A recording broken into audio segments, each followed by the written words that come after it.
Hello everyone and welcome to the Malta Experiment Road to Number 1 Part 2. In the previous episode we started up our Malta Experiment save and we set a target to try and make Malta number 1 ranked number 1 in the world.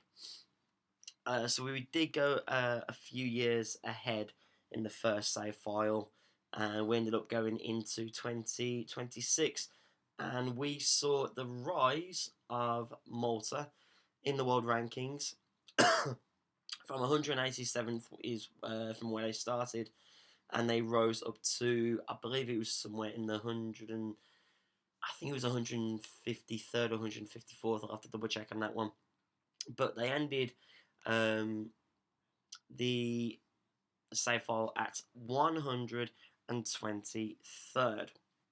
Now, we have gone a few years ahead, so I'm expecting the regions to really be kicking in now. So let's get straight into the video. Let's get straight into the save file and see where Malta are. They are 72nd in the world. So let's just have a look as to where they are. So we mentioned the 72nd in the world. Where are they around? So their nearest opponents are... So that's not bad when you consider where they are now to where they were before. They have made a massive jump towards number 1. So in the space of 4 years, they have risen quite a considerable amount. So that's not bad. That really isn't bad, and considering that they were 71st at one stage, and they've just been taken over by Northern Ireland. And you look at the opposition or the fellow countries that are around them. So they're taking the necessary steps to become number 1 in the world, and I reckon it will take a few more years, a few more videos, should we say, for them to get to the promised land where Portugal are at the minute in first place. So you've got Portugal, France, Brazil, Argentina, Spain, all the countries that you'd probably expect them, well, all the countries that you'd expect to be in and around this area. So we've got quite a considerable way to go. And we'll just go back onto the main page, by where you can see that the manager still is the same as before. So it's Winston Muscat, who, by any means necessary, he's been doing bits. I tell you what, he has got. He hasn't. I don't really think he's realised it yet, but he has got one of the best a group of players to work around with. Now, when we last finished up the video, we did have three main players who stood out, and it was Kenneth Zara, Anthony Gretsch, and Luke Ferrugia. So we'll just, before we have a look at the schedule to see how they got on, let's have a look at one of the players here. So Kenneth Zara, he's valued at £70 million. I never thought I'd say that about a Maltese footballer being valued at £70 million. He's on £275,000 a week, sorry. No, he's not. He's on £275,000 per week. It's a bit of a difference. He's got a 4-year contract playing football at Manchester City. And his attributes, I think there's a reason as to why he's being paid so much and why his valuation is so high. It's phenomenal for a right midfielder. So far, since we have started this save file, he has made 77 appearances for Malta, scoring 11 goals and making 18 appearances for the under-21 team, scoring 5 goals. So with the attributes as what they are, you can probably understand why Malta are in such a position as to where they are now. If you do want to pause the video, then by all means, feel free to do so if you do want to have a look at the attributes. So, that's not a bad way to start, is it? So, has he always been at Man City? No, he hasn't. He was at, that's I remember now. He was at Juventus before. So he was at Juventus where he didn't really do much, did he? But then again, when you consider a team such as Juventus, you'd expect them to make some high-profile signings. He did make a move to my German boys, Borussia Dortmund, for 29.5 million. So that's quite a considerable difference considering when Juventus first brought him in 2022-23. They signed him from it was actually from the under 23 side. When he first started playing football for Hamrun Spartans, that's the one I remember. He's been doing a fair bit. So his best season by far, according to the average rating, was in 2029-2030 for Borussia Dortmund. However, that wasn't actually I'll say his best season in terms of appearances, because the season before he made 23 appearances, scoring 6 goals, 2 assists, and 4 man of the matches, with an average rating at 7.73. But by far, well, I say by far, it was a small difference in comparison to one of his poorest seasons, should we say, when he was average. He had an average rating of 6.35. In comparison to that, if you look at his average rating now, it's quite a bit of a difference. But then he made a jump over from Germany to England, where he signed for Manchester City for £62 million. That is phenomenal. He's only just signed for them, so expect to see a lot more of Kenneth Zara for Manchester City. So we did also have Anthony Grech as well. Again, we will have a look at the squad as it is at the minute. But Anthony Grech, he's still playing for Man United. His valuation for another Maltese player is £67 million. And he's on £205,000 per week. He's got a 3-year contract as it stands with Manchester United. And again, his attributes speak for themselves. As a striker, having 93 caps for Malta and scoring 54 goals, 5 caps as well for the under-21s, that's quite some feat, isn't it? It's quite good. Now, I do remember this one as well. Anthony Grech left Valletta, and he signed for FC Porto. I've noticed with the last 2 players, Anthony Grech and Kenneth Zara, they both signed for a B team. So Kenneth Zara signed for the Juventus B team, and now Anthony Grech signed for FC Porto, the B team. And then he made quite a jump over to Manchester United for a fee of £58 million. And again, he hasn't really been, considering the attributes that Anthony Grech has got as a striker, he hasn't been playing a lot. But when he has been playing, take this season for example, his first season for Man United, 28 games with 13 goals. Second season, 24 games with 12 goals. And it just seemed to dip down a bit thereafter. So 12 appearances and 6 goals. 13 appearances and 7 goals. 19 appearances and 7 goals. And last season, in the most recent season, 2029-2030, only making 13 appearances. Just out of curiosity, can we see? Yes, we can. I know it's the end of the season now, but a team such as Man United's Ryan Gravenberch, quality player. You'd think he'd be playing week in, week out for a team such as Man United. Is Man United a bit of a too big of a step for him? He's certainly been doing bits. He really has. And the last one we're going to look at, Luke Ferrugia. Now, Luke Ferrugia was a player that stood out for me in the first video. I know you got Kenneth Zara and Anthony Gretsch, but Luke Ferrugia was the one that really stood out for me because he made a considerable difference in terms of this save. He was the one who stood out right from the get-go. Alright, he's only valued at 65 million, he's only on £125,000 a week.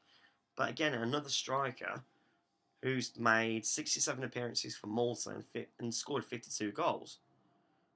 And 19 caps for 21 to 19 goals. So again, since his... What a steal. Since he's moved from Huesca, who signed Ferrugia from Sanglia Athletic? Yes. Again, he's... I'd have expected these three players, including Luke Ferrugia included, to have played more. Considering when you've got the attributes that they have so far, they would have played a lot more. But that's, again, when you've got players playing for Real Madrid, well, when you've got players playing for Real Madrid, Manchester City, Man United, they have to step up. That's what's going to happen. You sign for a big club, they have to step up to the mark. There may be another reason as to why they're not playing their games. So, the moment that I've been waiting for, let's have a look at their fixtures, because they must have done something really, really good to go from 123rd in the world to 72nd in the world. So we did leave the last save file in 2026, where they just lost out to Switzerland and Turkey. Well, they got the revenge a month later when they played them again. A month or 2 months later when they played Switzerland and they beat them 2-1, and they beat Turkey 4-2. Now, if you haven't seen my other save file, the Ronaldo, the legend save file, Turkey made quite a significant impact, especially in the 2026 World Cup. Have a look at that if you haven't seen it already. It's on my playlists. Have a look. So then they went forward to 2027, where they beat Andorra and Hungary, respectively, and Georgia. But then they lost out to Kosovo, which is quite interesting. Kosovo being the country that they are, they've only just started playing international football over the last few years. I know we're in 2030 now, or the year 2030, but that's interesting. And they lost them again down here. Look, it's unusual. But they did beat Andorra 5-0. They lost out to Holland 3-1. Drew to Hungary 1-1, and then beat Georgia respectively 3-1 before losing out to Kosovo and Holland. So, did they get through to the European Championships? They did, in fact. So, because they beat Slovenia and Romania, the two other teams in their group stage, they went through to the European Championships, where they did play, I suppose, in the friendly as well, but we're not bothered about that. They played Germany, Sweden, and Croatia, where they unfortunately didn't get through to the next round. They lost out to Germany 2-0. They drew to Sweden 1-1, and they lost to Croatia 3-0. So, over time, over the next few years, I'm expecting them to be beating teams such as Sweden, Croatia. Germany may come a little bit later on. But then they, interestingly, they are now, or they were, in the European League Division B, Group 1. So the top group in Division B, where they played Iceland and Austria. Now, bar for the 1-0 defeat against Austria, they beat Iceland respectively 3-0, quite convincingly. They then got revenge against Austria, beating them 2-1, and then they matched their previous score against Iceland 3-0. resulting them in actually being promoted. But this is where it now gets interesting. This is where it gets to the really juicy bit, because we've just come out of the 2030 World Cup. And we'll have a look who won that in a second. Maybe Malta, we don't know. Where they played Liechtenstein and Switzerland, Estonia, Greece, and Serbia. So they beat Liechtenstein quite well. They then drew to Switzerland 1-1. Look at this. Luke Ferrugia scoring 4, Anthony Gretsch scoring 3, and Jake Gio scoring 1. Beating Estonia 8-0. That is massive. Then they went on to beat Greece 3-1. They lost that to Serbia 2-1. But then they beat Liechtenstein by the same score as Estonia 8-0. And Luke Ferrugia scoring... That was his...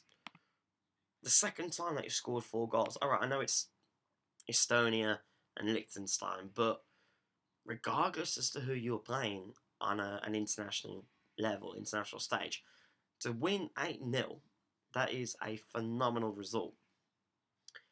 So, what happened after? So they drew to Switzerland 2-2.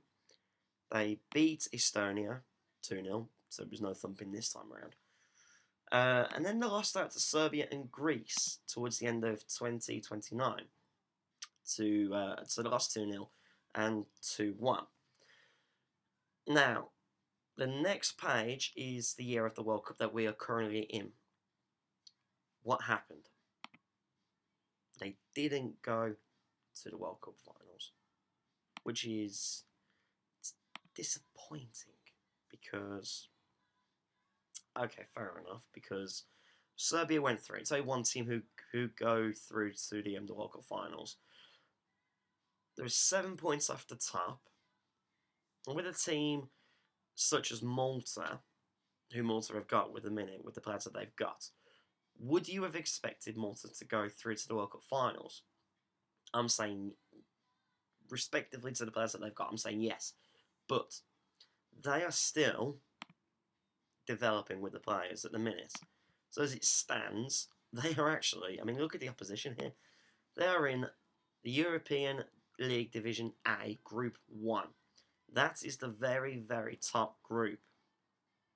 That is massive. And they're playing France and Belgium.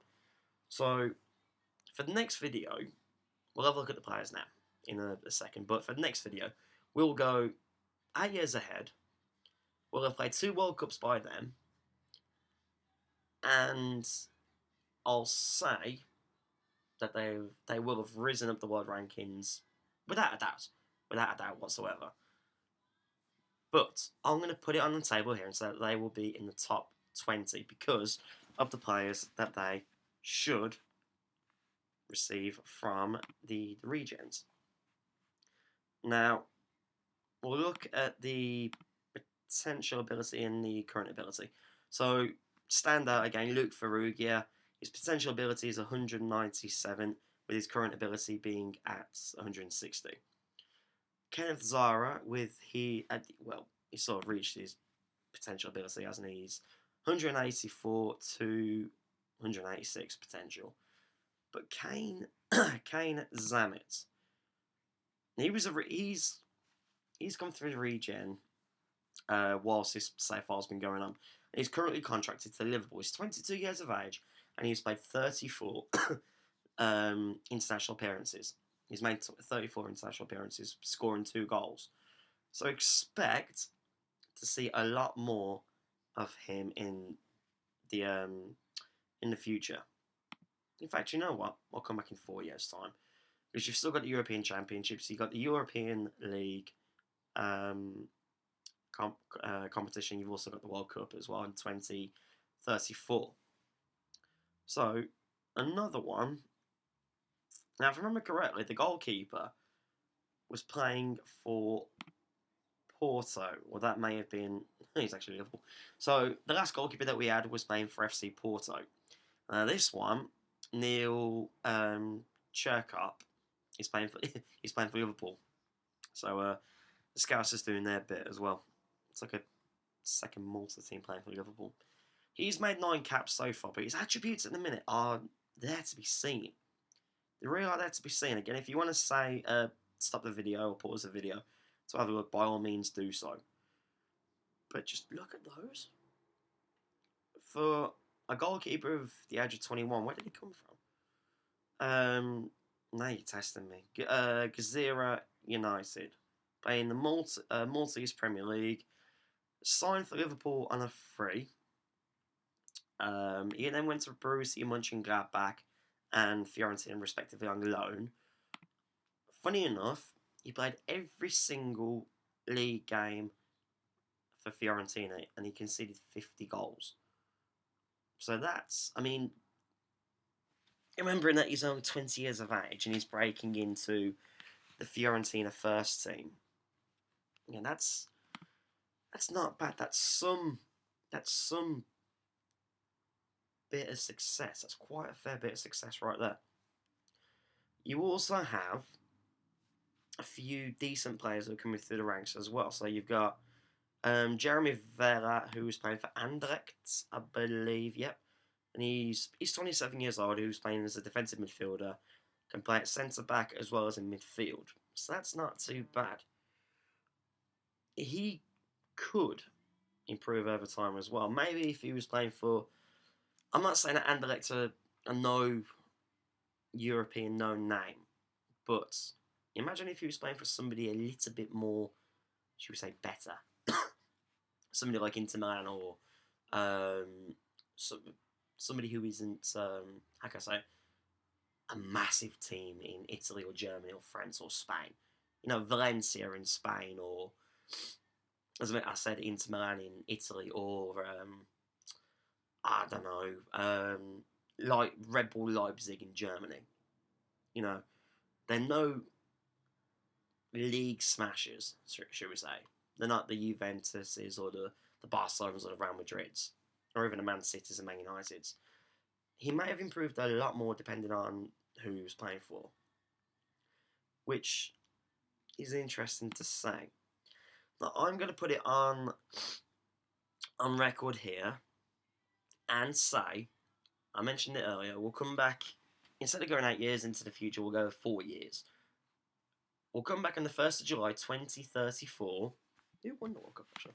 So, 2034, and, excuse me, and we will see how far Malta have risen. They may not even rise, you don't know. In fact, actually, the World Cup's still going on now. So Portugal won the last World Cup in 2026, and the World Cup is actually still going on now. So, we'll skip on ahead. Scotland! Look at that! Scotland and Northern Ireland? Republic of Ireland? Okay. That's interesting. England is still in there as well, but they're playing Brazil. So we'll come back to this current World Cup in 2030. We'll go 4 years ahead, and we'll see where Malta are. I am going to put it out there and say, now I mentioned top 20s in 8 years' time, so I will say mid-30s, high 30s. I'll say 37. I'll say 37. Yeah, we'll go with that. 37. 37th in the world. Excuse me. 37th in the world. We'll come back in 4 years' time and we will have a look. If you haven't watched the first video, there'll be a link towards the end of this video now. If you want to go have a look at it, see where it all began and how it all started and how Malta have become the potential hopeful world beaters, then by all means click on the link. If you haven't subscribed to my channel yet as well, there'll be a small link at the bottom left hand page as well, because I've now actually realised how to put it on there. Yeah, I'm an idiot. If you've liked the video, hit the like button. If there's anything else that you guys want to see in this video, leave a comment. If you haven't subscribed already, hit the subscribe button and hit the notifications button as well, so you can get all the latest and greatest updates on the videos. Thanks very much, guys, for watching part 2 of the Malta experiment road to #1. I'll see you very, very soon, guys. Bye-bye for now.